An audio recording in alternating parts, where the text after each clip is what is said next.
Muito boa noite a todos, que Jesus possa nos amparar e nos proteger nessa noite de quarta-feira, em que nós vamos fazer aí um bate-papo com o professor Correia, de Fortaleza. Para quem se lembra, o professor Correia fez a nossa pintura mediúnica aqui, e foi um grande momento para nós aí de interação, de aprendizagem.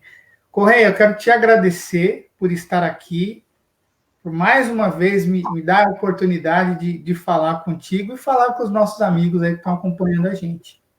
Eu que agradeço por estar sendo convidado mais uma vez, sabendo que você é um grande divulgador da doutrina, uma pessoa que está, com certeza, dedicada a essa grande causa, que é a causa espírita, que não dizer a causa do Evangelho de Jesus, né? A gente fica sempre muito feliz quando é convidado para uma palestra, para um estudo, para um bate-papo nesta ordem. Muito obrigado. Bom, o professor Correia, como ele é queridamente chamado pelos nossos amigos, né? O professor Correia vai falar hoje sobre o Espiritismo no contexto do Novo Testamento grego. É uma interpretação aí bastante interessante, né? Um histórico aí pela doutrina espírita, pela abordagem aí do Evangelho, traduções, porque ele foi um estudioso aí da teologia, é tradutor do grego e do aramaico, é estudante da Bíblia e das Escrituras do Antigo Testamento, então ele vai poder compartilhar com a gente aí esse conhecimento. Fique à vontade de correr e a gente vai conversando aí. Está bom. Muito obrigado. Nós fazemos parte aqui em Fortaleza do grupo de estudos Hermínio Corrêa de Miranda. Nós somos muito agradecidos a Deus por fazer parte dessa família tão grande a nível nacional, que admiramos bastante esse escritor, né, esse grande propagador da doutrina. Agradecemos àqueles também que estão sempre de olho, né, estão conectados com o nosso Face, tanto da pintura mediúnica, quanto das nossas palestras que damos aqui no Nordeste. Ficamos muito felizes em participar mais uma vez com o grande Luciano, né, uma pessoa que a gente aprendeu a gostar de verdade, desde a primeira vez que ele contactou com a gente. Hoje aqui a gente vai fazer como ele mesmo falou, um bate-papo. A gente não vai ser exatamente uma palestra, porque até de sala de aula, eu sempre costumo dizer, é uma coisa, você está vendo as pessoas é uma coisa, e aqui nessa questão remota é um pouco mais diferente.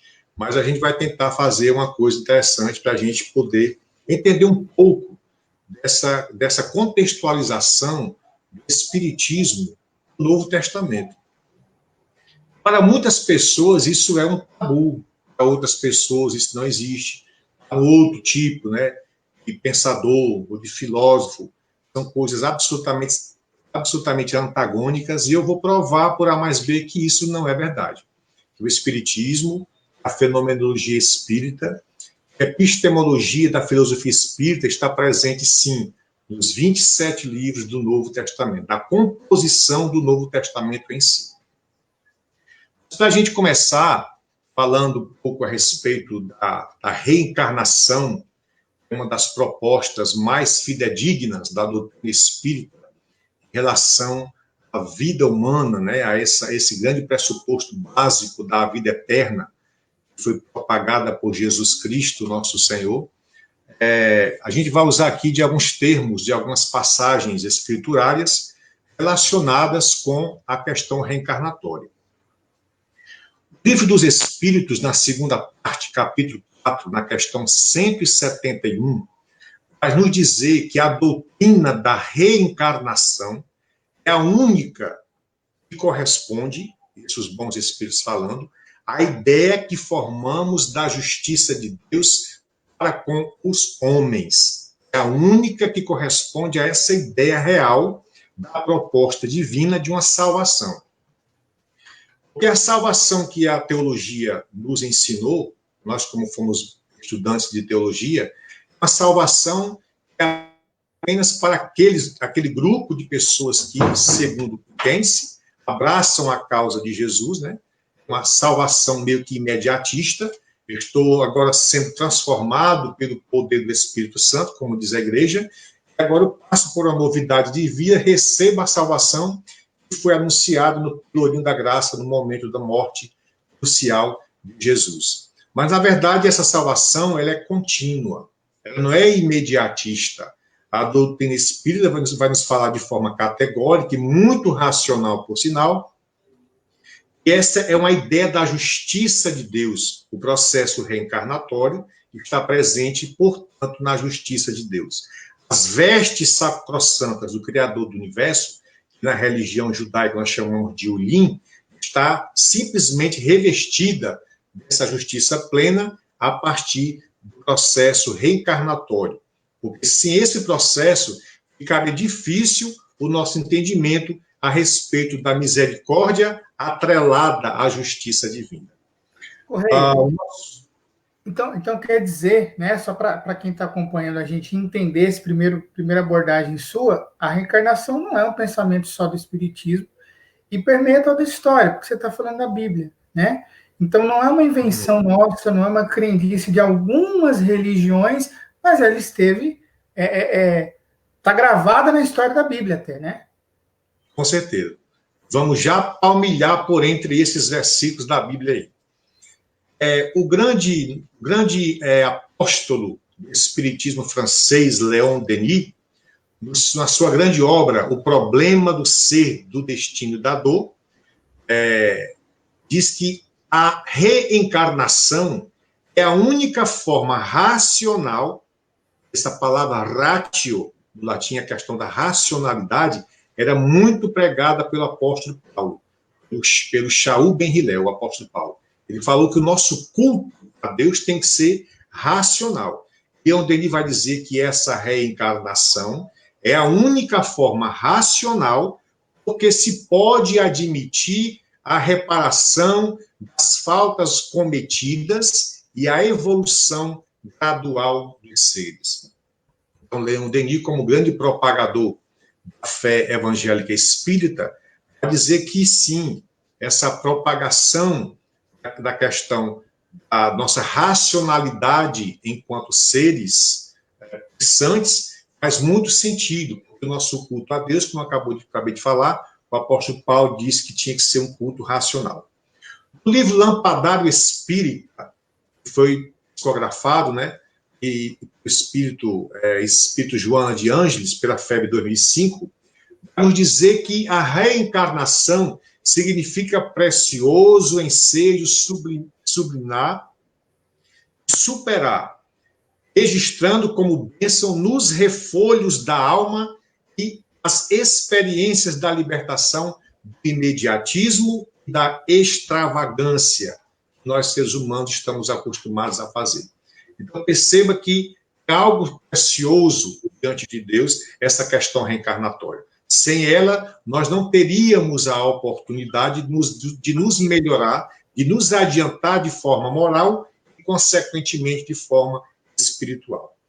Na obra Loucura e Obsessão, pelo Espírito Manuel de Miranda, capítulo 13, vai dizer que a reencarnação significa a vida. Sem ela, não teria sentido a existência do ser humano. Ela é a luz que aclara a noite dos destinos e bênção que suaviza todas as dores copiosas do ser humano. Eu vejo que dada a importância dessa doutrina, no caso estamos falando aqui a respeito da doutrina espírita, está, com certeza, referenciada no Novo Testamento. Nós vamos já chegar por lá. Para terminar esse pensamento da doutrina espírita, no livro Sublime Expiação pelo Espírito Victor Hugo, diz que a reencarnação é a justiça de braços abertos para acolher os antigos trânsfugas, das pessoas que estavam fugindo da presença de Deus a partir da sua ignorância, por conta das suas idiosincrasias humanas, agora está de braços abertos nos receber, entendendo que faz parte, sim, do grande escopo da misericórdia divina. Então, assunto reencarnatório é uma doutrina, que eu acabei de falar, bíblica. Ela está presente tanto no Antigo Testamento quanto no Novo Testamento. Nós fizemos atualmente uma tradução, queremos terminar logo dos evangelhos, mas nós terminamos a tradução do Evangelho de Marcos em grego, baseado no Códice Vaticanus, no Códice Sinaítico, onde a gente pôde perceber as grandes variantes que os tradutores da Bíblia passaram por cima das verdades para admitir uma verdade de um determinado grupo seleto de pessoas que tinham a ideia prefixada de um determinado dogma, de uma determinada doutrina.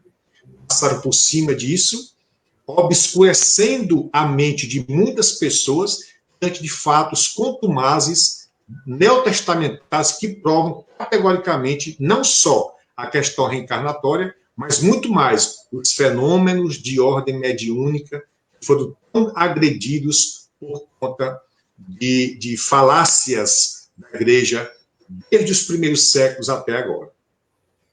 Antes de começar a falar sobre essa questão propriamente dita, né, queria só que vocês entendessem uma coisa.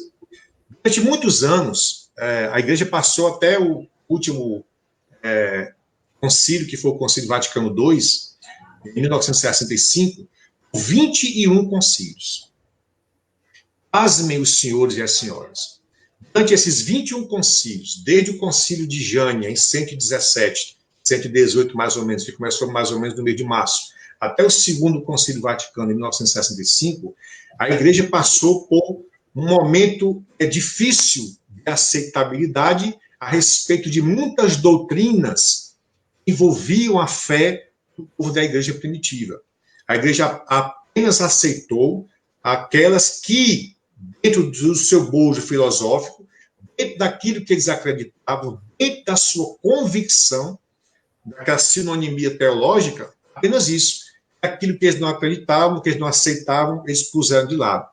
É chamar apócrifos, espúrios, escondidos, todos aqueles textos que não faziam parte daquele pensamento da igreja naquela época. Muito embora muitos papas, muitos bispos, muitos eruditos, teólogos aceitassem a questão reencarnatória e a pregassem em verdadeiros púlpitos nas igrejas. Evidentemente que a grande maioria morreu, outros foram afastados por determinadas outras questões, mas que permaneceram fiéis a esta convicção, anunciando a pelos pulmões que a questão reencarnatória era algo verídico, aceita pelo judaísmo, uma parte muito grande do judaísmo, do cristianismo, muito embora estivesse meio que escondida por conta das grandes perseguições que aconteceram em todo o período da história da igreja, né?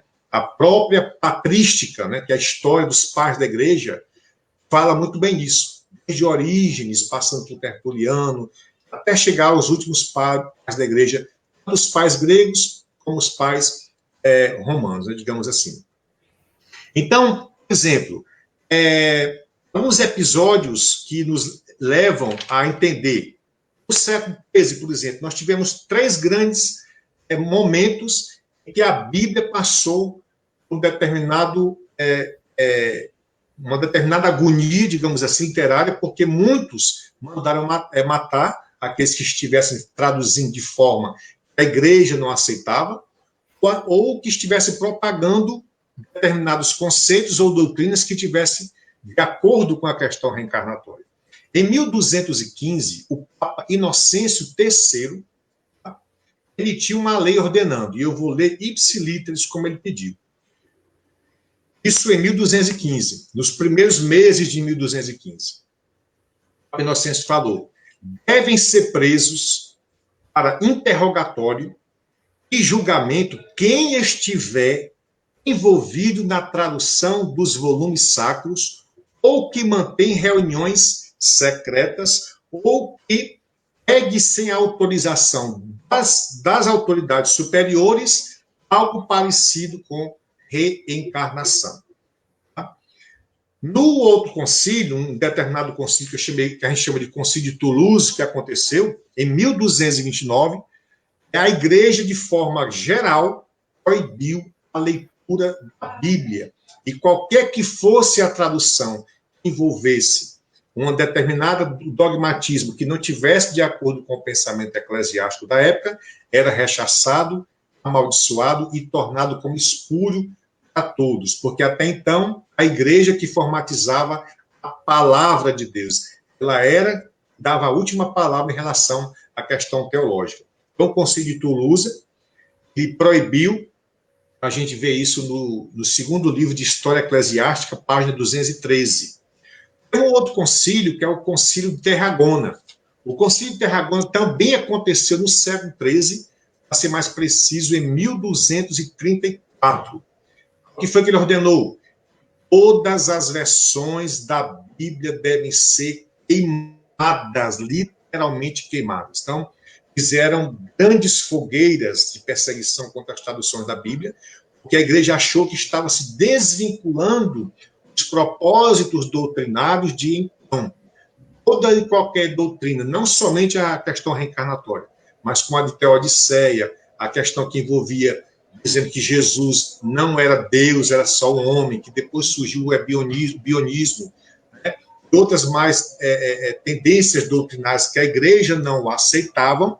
Todos aqueles livros, todas aquelas literaturas, inclusive as Bíblias, foram queimadas em praça pública, para exemplo dos demais, para que todo mundo tivesse um pavor diante daquela ordenação eclesiástica papal, e não continuasse com aquelas ideias de traduções da Bíblia. Em 1483, também, o inquisidor general Tomás de Torquemada, quem estuda história sabe muito bem disso, Tomás de Torquemada, iniciou seu reinado de terror a partir da Inquisição que aconteceu na Espanha, a Inquisição espanhola, Tomás de Torquemada. O rei Fernando e sua rainha proibiram, ele, evidentemente, a rainha, mais a cúpula eclesiástica de então, proibiram todos, com severas punições e penalidades, de traduzir a escritura para o dialeto popular. E o latim seria como se fosse uma vulgata, né? A vulgata latina, o grego seria como se fosse um grego koinei.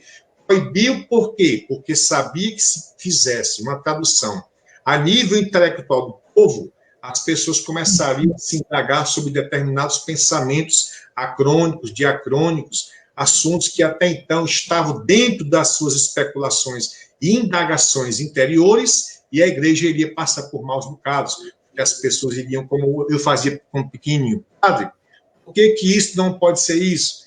Dizia, meu filho, você já leu Deuteronômio 29, 29? As coisas ocultas são para Deus e as reveladas são para os homens, uma coisa parecida. E ele dizia, mas eu quero saber agora, não deixe que no futuro você vai entender todas estas suas interrogações. Isso ia ficando, e as interrogações iam ficando, e eu agradeço a Deus que a doutrina espírita nos deu essa grande possibilidade de se argumentar, ou de argumentar a própria escritura, e de receber em troca respostas mais que fidedignas e racionais, coisas que a gente começa a entender de forma muito categórica, né? E, quando traduzida essas Bíblias para outros idiomas, também a igreja não aceitava. Então, diante de todos esses percalços que nós acabamos de falar para vocês, a gente se pergunta por que a igreja chegou a esse patamar de proibir a leitura, de queimar as Bíblias, né? Porque tanto chamado zelo, digamos assim, ou não era zelo, ou era preocupação de que as pessoas começassem a entender por si próprios, ou determinados filósofos que haviam na época, que argumentavam, que defendiam determinadas doutrinas que a igreja não aceitava, ou que não poderia aceitar, né? Então, ficam algumas interrogações na cabeça da gente, para que a gente possa responder a posteriori. Então, a nossa proposta hoje é falar exatamente sobre isso. Fiz apenas uma pequena introdução para vocês entenderem mais ou menos o processo que levou a chegar a um determinado esse crivo, digamos assim, nós podemos fazer a respeito de determinadas doutrinas que estão implícitas e explícitas no Novo Testamento, mas que por conta de determinadas orientações, as pessoas são levadas a não acreditar ou não ver que, de forma cabal, isso, na verdade, existe. Por exemplo, conta a história da igreja que o apóstolo Pedro, o Shimon Bar Yoana, ele tem um sonho, né? Ele se desdobrou, digamos assim, encontrou com Yeshua Ben Yosef, encontrou com Jesus. Isto é a história da igreja que nos conta. E isso está no livro, inclusive é apócrifo, né, da igreja, é chamado Atos de Pedro. Você pode baixar também na internet, PDF. Conta que em torno de 30 anos depois que Jesus foi, né, Pedro, entrando em Jerusalém, naquela época das grandes perseguições, depois anunciando o evangelho, quando ele foi saindo da cidade, encontrou com Jesus. Aí o tradutor lá, que fez a questão do Atos de Pedro, diz que Jesus dirigiu-se a ele em bom latim, né? Quo vadis, Pedro disse para Jesus, quo vadis, Domini, para onde vais, Senhor? Jesus teria dito, venho Roma imperum crucifide, venho a Roma para ser crucificado novamente. Pedro, naquele momento, não entendeu, mas foi para Jerusalém depois, foi perseguido, conforme está escrito na história da igreja, na história eclesiástica, Pedro foi crucificado de cabeça para baixo, porque não se achava digno de ser crucificado como foi o seu Senhor, né, o seu Messias. Aí nos vem a pergunta, né? Para onde vamos? Para onde vai, Senhor?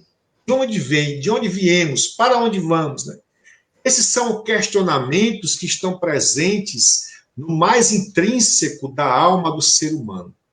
Para onde vamos, de onde viemos, o que somos, o que estamos fazendo aqui. E a reencarnação é uma dessas grandes lacunas, digamos assim, né? Hoje já foi respondida pela doutrina espírita, mas para quem não a conhece, fica uma lacuna muito grande de interrogação, de perguntas, né? Que nos deixa muito a desejar.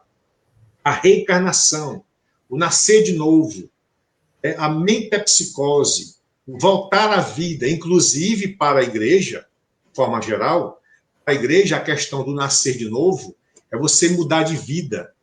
Eles tomam uma palavra lá da carta de Paulo aos Coríntios, né?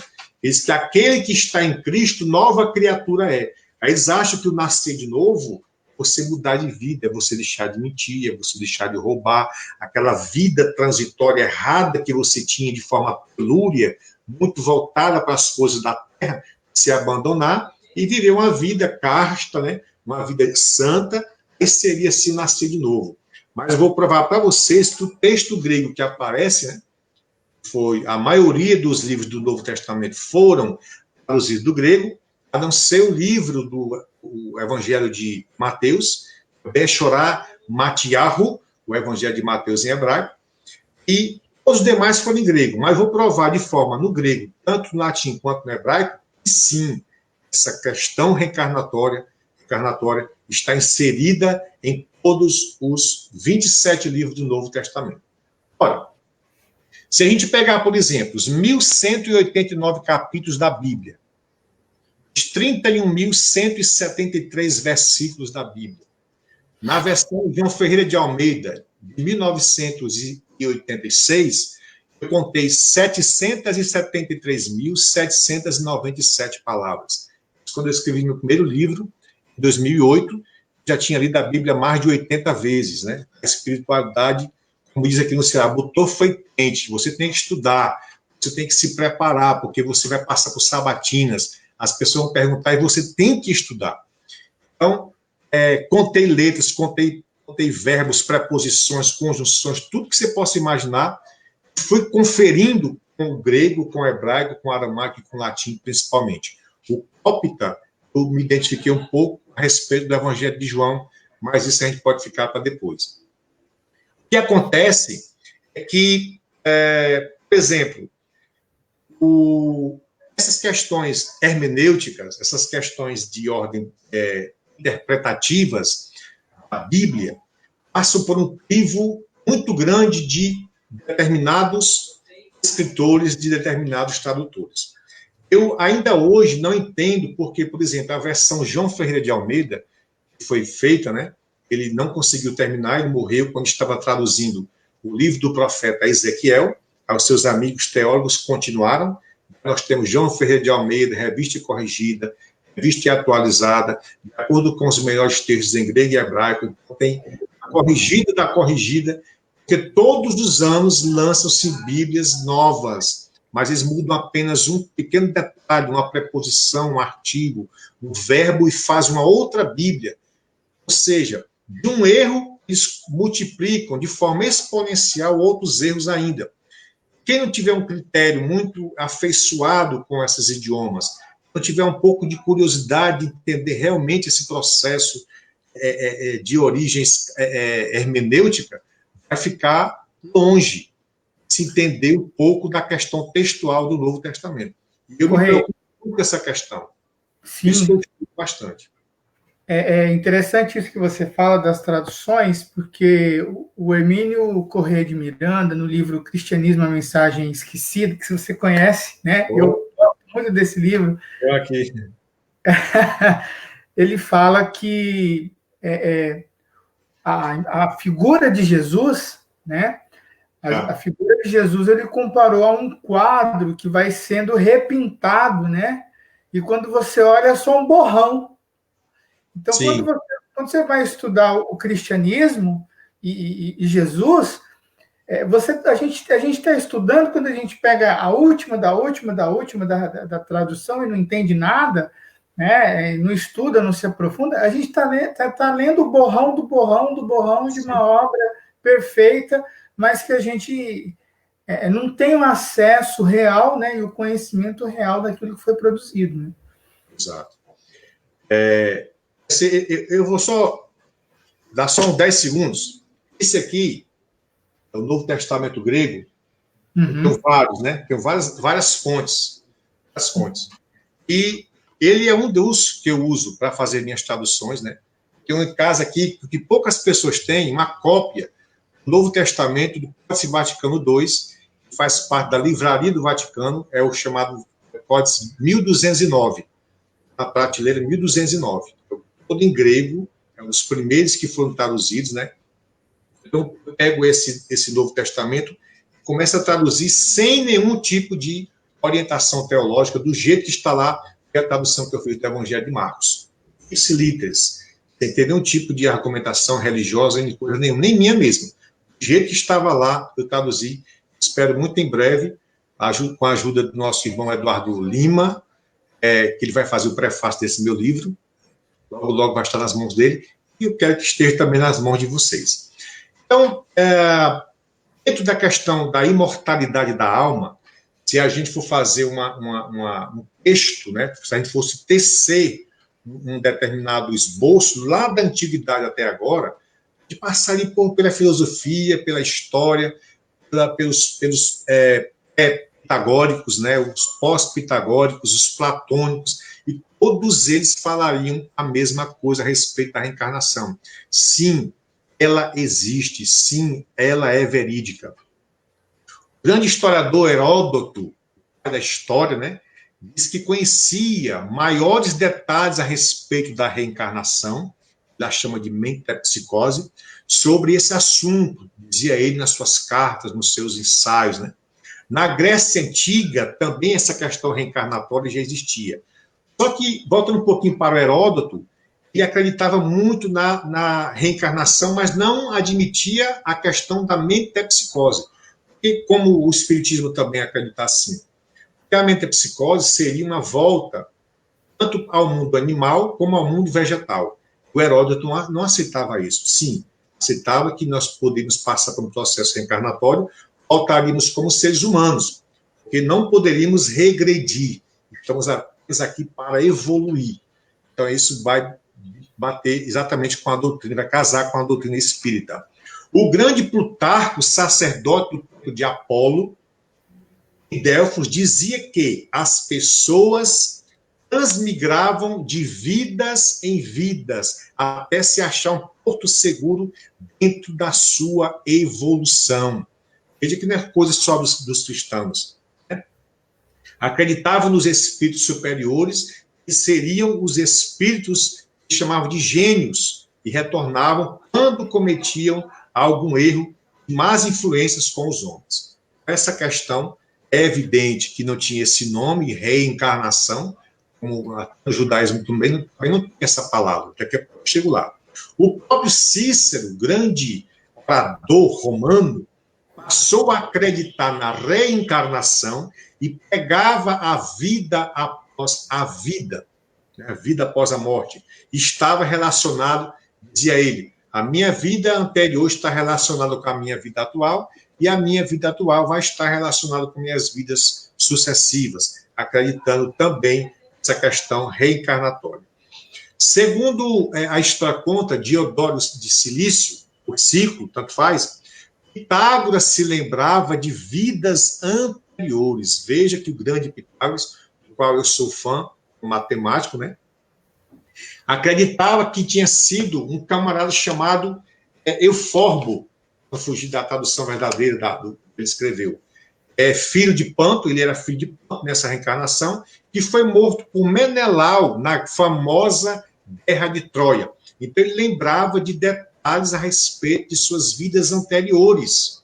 Então isso fazia parte do esboço doutrinário, por que não dizer filosófico, do próprio Heródoto e Pitágoras, Plutarco, como a gente via.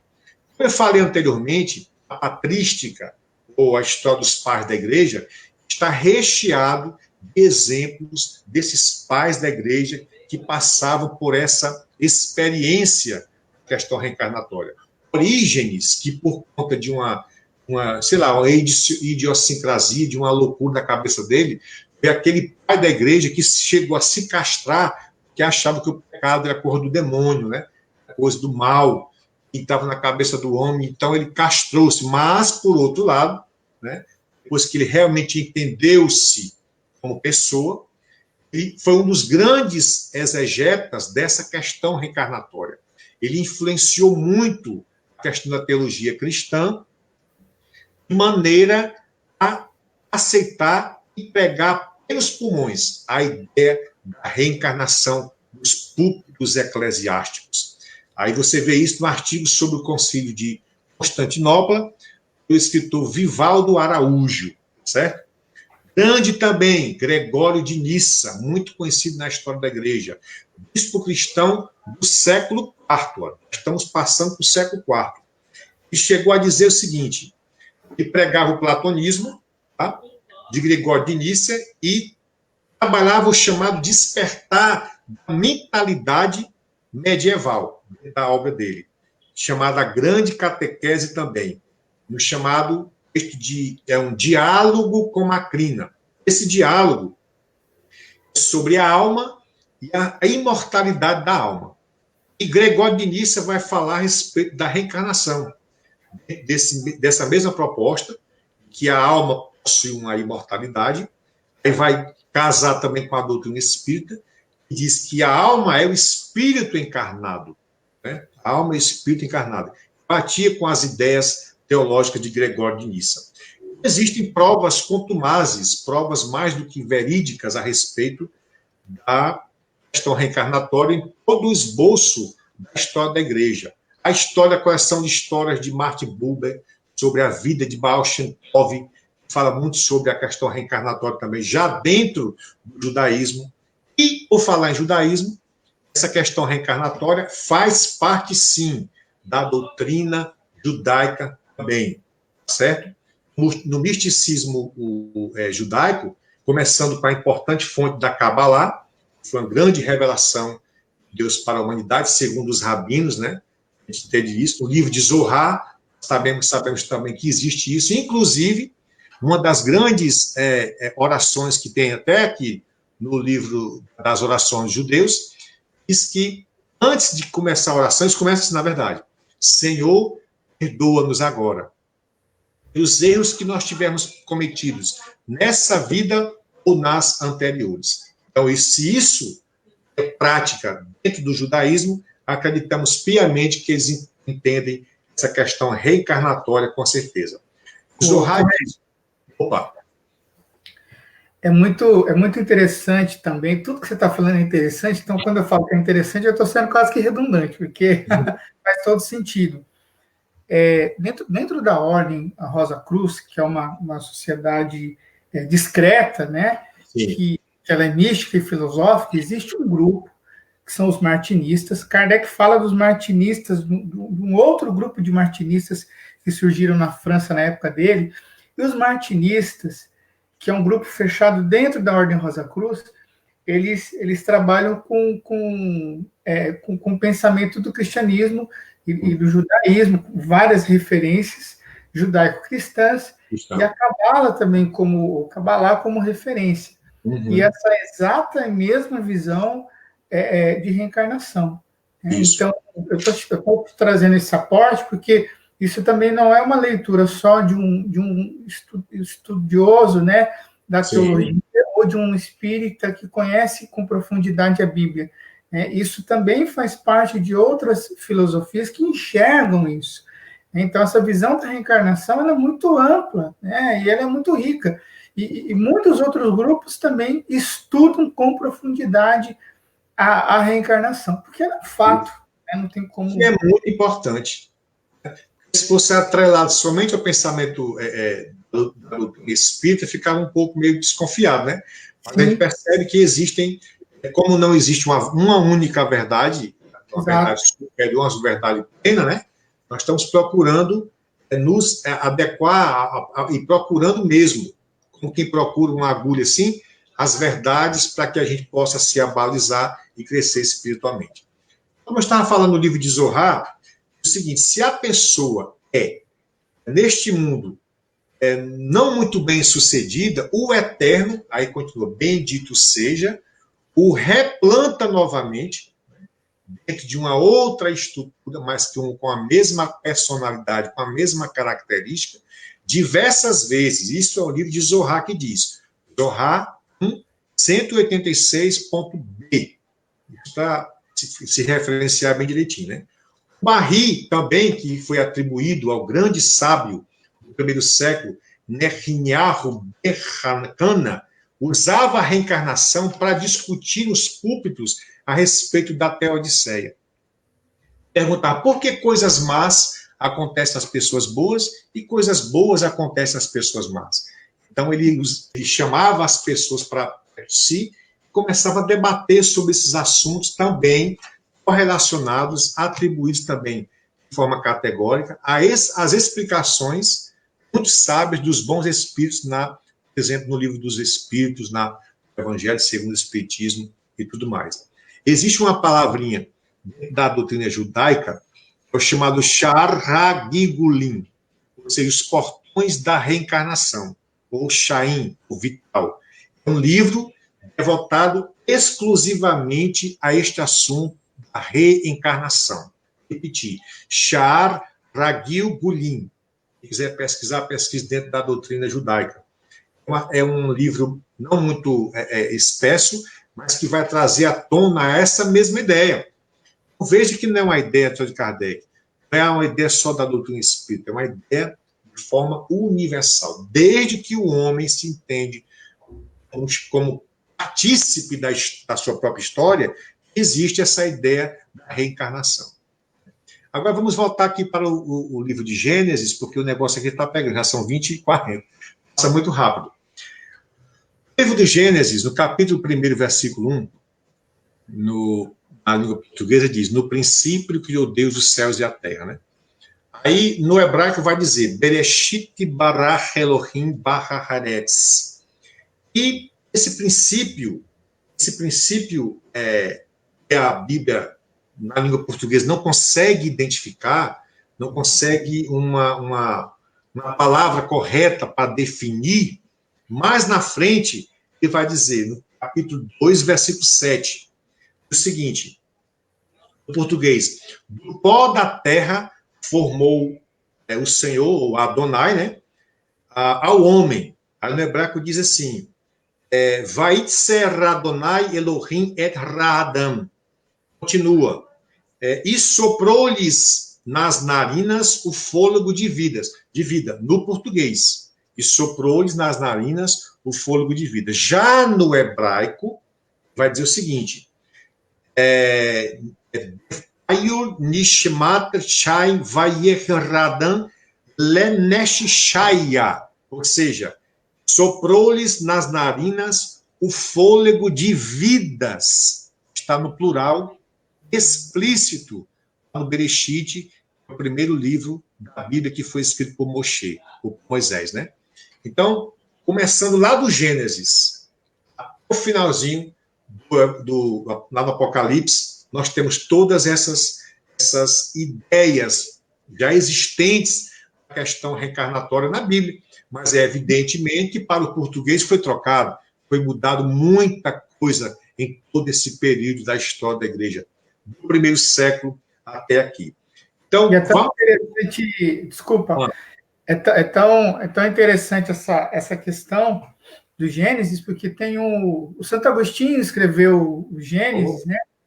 E ele começa o livro dizendo assim que se ele pudesse, ele chamaria Moisés para conversar, porque ele não tinha entendido muita coisa de tudo aquilo que estava escrito, né?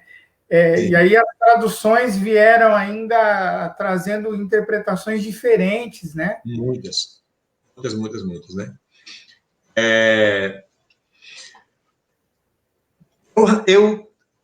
São muitos versículos que estão aqui na minha frente, eu estou procurando diminuir aqui, né? Vamos pular um pouquinho para o livro dos Salmos, né?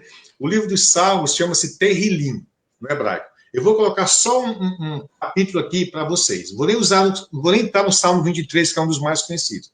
Mas o Salmo 19, versículo 7, diz o seguinte, em hebraico. O ensinamento de Deus é perfeito, aí continua, faz o espírito voltar. Evidentemente que no português não tem isso. No hebraico está nitidamente escrito assim. Não vou nem falar no hebraico porque fica meio complicado.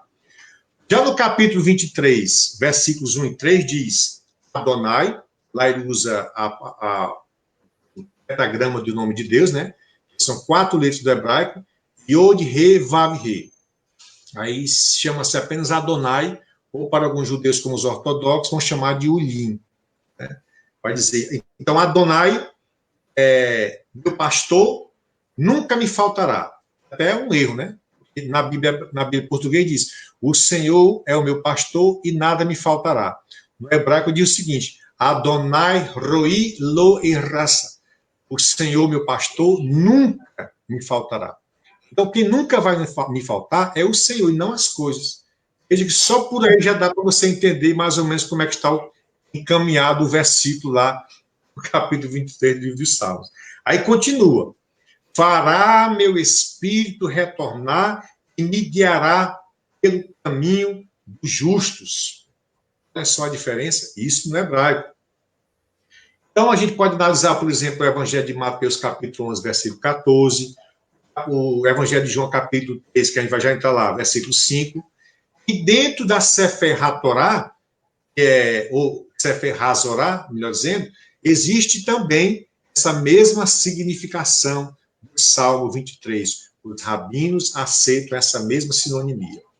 Então, vamos voltar um pouquinho, já são 20 e 44, quase 45, deixa eu entrar logo no Novo Testamento.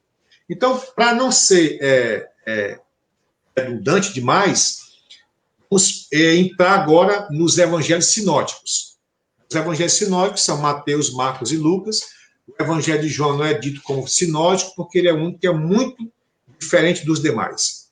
Aliás, ele foi um dos últimos a serem aceitos no Novo Testamento. Certo? Não teve, de acordo com a sua religião, alguns anos para ser fechado. Né? Do catolicismo foi em determinado ano, do judaísmo, dentro da igreja americana, inglesa, melhor dizendo, né? Da versão King James. Então, eu não vou nem falar sobre esse assunto. Mas vamos entrar agora dentro do capítulo 3, versículo 3 do Evangelho de João. Nós temos aqui as incoerências léxicas, gramaticais, as idiosincrasias das inverdades no campo da exegese que foram colocadas nesse capítulo. É importante para o nosso raciocínio reencarnatório. A literatura que é aprofundada e enraizada nos preceitos da verdade é muito diferente daquela que é feita simplesmente ao Deus dará. Vou fazer aqui uma tradução, vou fazer uma cópia do texto, vou colocar o meu pensamento. É muito diferente, né? Então, dos mais solenes documentos do Novo Testamento, esse aqui, ao meu ver, é um dos mais importantes. O Greek Lexicon of Thaler, ele, lá no Novo Testamento, como eu falei, João capítulo 3, versículo 3, aquele que não nascer de novo não pode entrar no reino de Deus, né? Aí eu pego aqui o meu Novo Testamento grego, aí vou ler aqui, João capítulo 3, versículo 3. E o seguinte, respondeu Jesus e disse, em verdade, vai dizer, amém, amém. Legosoi e anmentis gegoneste anotem. Aquele que não nasceu outra vez, o dinata idei em basileia tonteon, não pode entrar no reino de Deus. Está aqui no Novo Testamento grego, qualquer que seja o Novo Testamento grego que você encontrar, basta lá a palavra anotem. Anotem no hebraico, essa palavra seria galori ou valari, outra vez, nascer de novo, novamente. Não é como aquilo que eu falei no começo, mudar de vida, se transformar, a questão da conversão da alma, como a igreja prega, mas é mesmo processo reencarnatório. O advérbio que ali aparece, que é o anotem, dá assertiva de que significa nascer muitas vezes, né? E o que eu gosto muito de duas traduções. A tradução de Westcott Hort, a tradução que Kardec usou para traduzir o Novo Testamento, ou o Evangelho segundo o Espiritismo, de Sassi, Lemerté, né? E de Lemé, e o Westcott Hort vai dizer bem direitinho, aquele que não nascer da repetição do nascimento físico. Para que mais claro que isso, pessoal? O Novo Testamento do Westcott Hort, século XVI, século XV, vai trazer exatamente essa mesma intenção, de mostrar que a presença desse advérbio nascer outra vez é verídico, é verdadeiro. Não tem como você dizer que é uma novidade de vida, que você vai mudar de pensamento, não. Tanto no grego quanto no hebraico, no grego anotem, e no hebraico yalod valad, significa uma pessoa recém-nascida, no hebraico, né? Quando Jesus falou, naquela entrevista que ele teve com Nicodemos, ou Nicodemos Ben Gurion, que era o nome dele, ele tinha 80 anos quando ele foi ter com Jesus à noite. E mesmo com aquela idade, mesmo sendo um dos principais sacerdotes, ele não entendeu muito aquilo que Jesus quis falar. Mas como eu vou entrar no ventre da minha mãe e nascer outra vez, né? Jesus dizia, você está entendendo o que eu estou falando, né? Que não nascer da água, do Espírito, tá no reino de Deus. O Novo Testamento grego, de 1904, vai dizer, me is genet noten, aquele que não nascer outra vez. O Westcott Hort, de 1881, vai dizer também a mesma coisa. Metis genet noten, aquele que não nascer de vidas sucessivas, né, de novo. Então, o códice o Byzantino Majority, também vai casar com isso. Do Novo Testamento da Igreja Ortodoxa Grega, que eu ganhei aqui na minha biblioteca também. O texto Recepto, de 1894, o texto de Stephan, ou de Stéphanos, né, de 1550, vai falar a mesma coisa. Aí você vai vir aqui para o Ocidente. Uma das Bíblias mais importantes de língua espanhola é do Cassiodor de Reina e Valera. Aí eu tomei emprestado a de 1909, que diz, não nascera outra vez, aquele que não nasceu uma outra vez. A versão King James da Bíblia em inglês, que é uma das fontes literárias mais importantes do mundo, inclusive para a língua inglesa, né, vai dizer, except a man born again, aquele que não nasceu uma outra vez. Aí você vai entrar no Home Christian Standard, no Dual Remins, na translação da Bíblia no aramaico, vai dizer a mesma coisa. A Bíblia judaica ortodoxa vai dizer aquele que não nasceu outra vez. Então, são muitos textos mostrando a importância de se dizer que é, sim, um Novo Testamento, um novo nascimento, nós dizemos, dentro das Escrituras do Novo Testamento. Então, os textos e os documentos aqui que nós acabamos de apresentar são mais do que fidedignos, mais do que fiéis. Houve, sim, uma intenção que eu poderia chamar indubitável, quando ela atina para o errado, para o erro. Aí você vai entender o que muitos teólogos chegam a colocar na boca de Paulo, aquela palavra que ele escreveu na sua segunda epístola, dizendo: toda a Escritura é inspirada por Deus. Mas o grego não diz assim. O grego vai dizer, infelizmente, não vai dizer isso. Vai dizer toda a Escritura, vírgula. Aí ele vai usar o termo, o adjetivo lá, theopneustos. Toda a Escritura, vírgula, inspirada por Deus, não quer dizer que toda a Escritura seja inspirada por Deus, não. Uma vírgula ali no grego. Né? Na verdade, é um ponto e uma vírgula no grego. Mas lá é toda a Escritura, e a Escritura que aparece lá na Epístola de Paulo aos Coríntios, Timóteo, melhor dizendo, não é a Escritura, é o Novo Testamento. A Escritura é o grafos, a Torá, o Torá, Neviim e Ketuvim, que são as subdivisões da Bíblia, na Tanakh, na Bíblia judaica. Né? As Escrituras que Paulo estava falando. Quando diz teopneustos para a igreja, teopneustos significa sopro de Deus sobre aquela Escritura, sobre aquela grafa, sobre aquele grafo, sobre aquela Escritura. Né? Mas aí, por conta disso, tudo que se tem na Bíblia se diz que é a palavra de Deus, mas não é muito bem assim. Durante todo esse processo, esse crivo, melhor dizendo, né, que a igreja passou em relação à Escritura, aconteceram muitos desvios literários, muitos desvios doutrinários, como nós acabamos de falar de alguns. Aí vai entrar a Trindade, vai entrar muitas coisas dentro da escatologia, vai entrar as coisas referentes à divindade de Jesus, Concílio de Éfeso, Concílio de Calcedônia, Concílio de Trento, onde a igreja teve que retomar um pouco a respeito da sua estrutura doutrinária, para não causar muito calço diante daqueles que acreditavam na sua estrutura eclesiástica. Muitos outros concílios, né, e sínodos em que a igreja apresentou-se para simplesmente abafar algumas coisas correlatas, principalmente com as doutrinas referentes ao espiritismo. Né? Então, durante esses milênios todos, muitas coisas foram omitidas intencionalmente ou não, porque às vezes o camarada, o erudito, né, o escriba errou porque falhou naquele momento diante de uma palavra que ele não conhecia. Existe muito isso no Novo Testamento. Se eu fosse contar aqui as variantes textuais que nós temos no Novo Testamento, e houve erro, porque o erudito, o escriba, não conhecia aquela palavra mesmo, até hoje, por exemplo, existem alguns que nós conhecemos na gramática hebraica, chamada rapax legômeno. O rapax legômeno é uma palavra que aparece uma única vez na Escritura. São muitas, né? São dezenas. Mas que aparece uma vez. E mesmo o judeu, lendo hoje, não entende muito bem o que significa aquilo dali. Então, para o escritor, eu reconheço que pode ter, com certeza, havido essa questão de não entender. Ele achou por bem colocar uma outra palavra para substituir aquela que tinha dúvida. Então, a partir daí, começou-se a ter outro pensamento a respeito daquela escritura.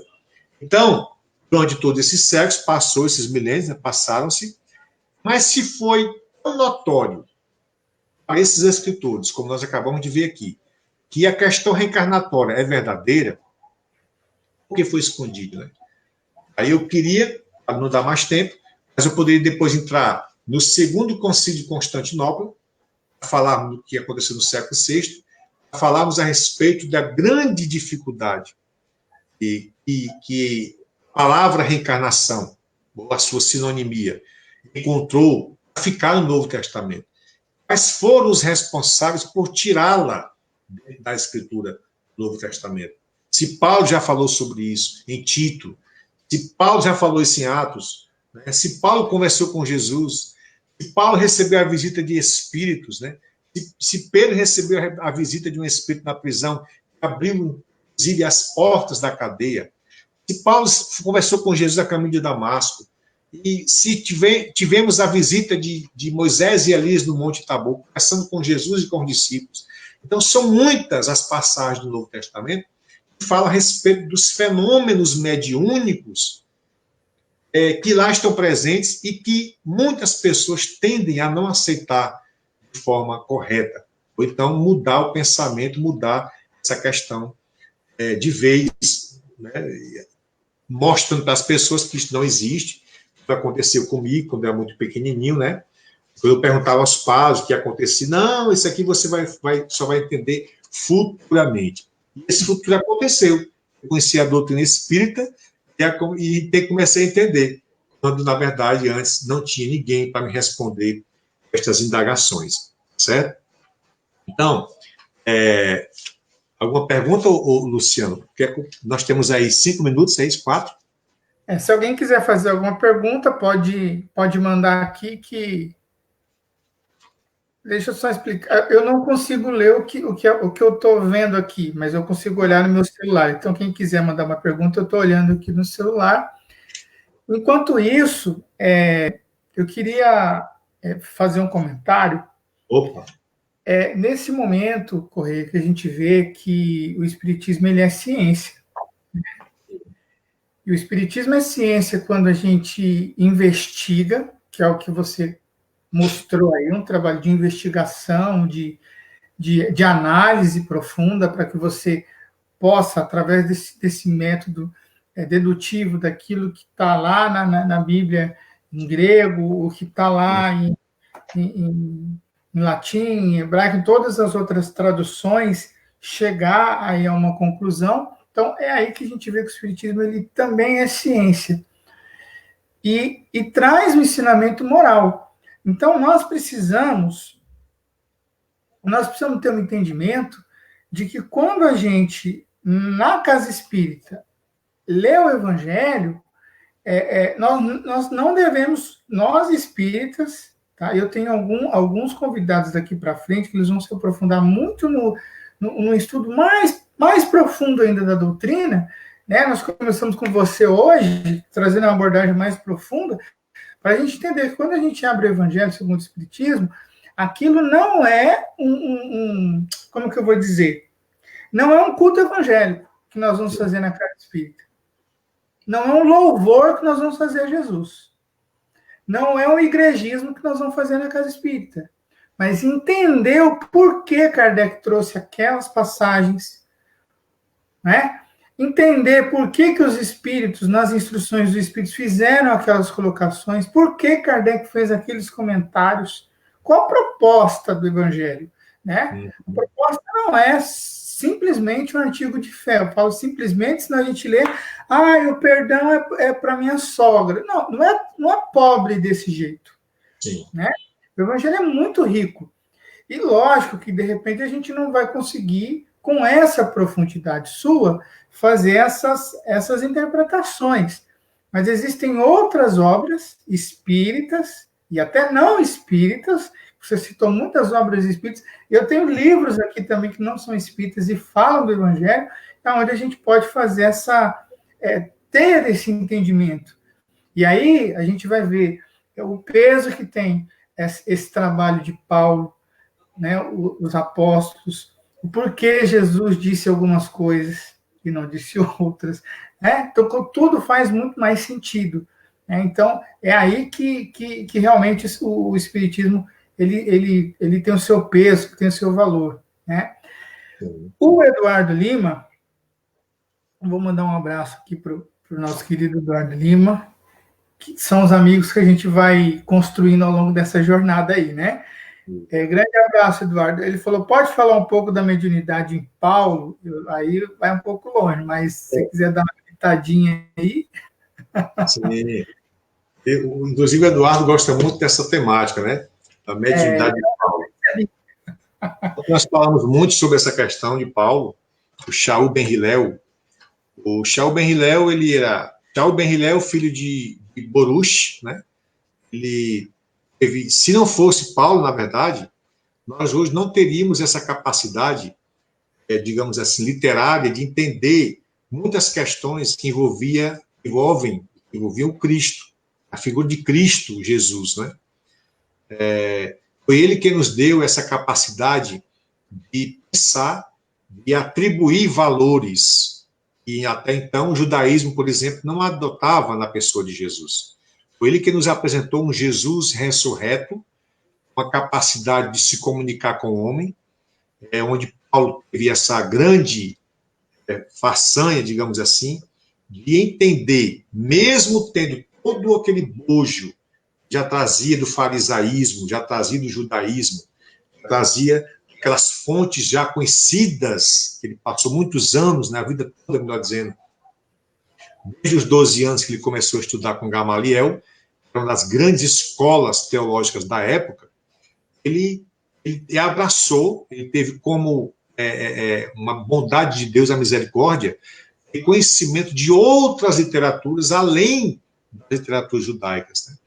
Então, depois foram descambar lá nos mandamentos de Maimônides, mas antes disso, já havia muitos outros escritores, muitos outros eruditos, muitos outros homens estudiosos, que já estavam abrindo o caminho, fortalecendo essa ideia de Paulo a respeito da figura que estava se estabelecendo a respeito de Jesus como uma pessoa digna, o maior modelo, como diz o Espiritismo, né, os bons espíritos, nós temos para seguir.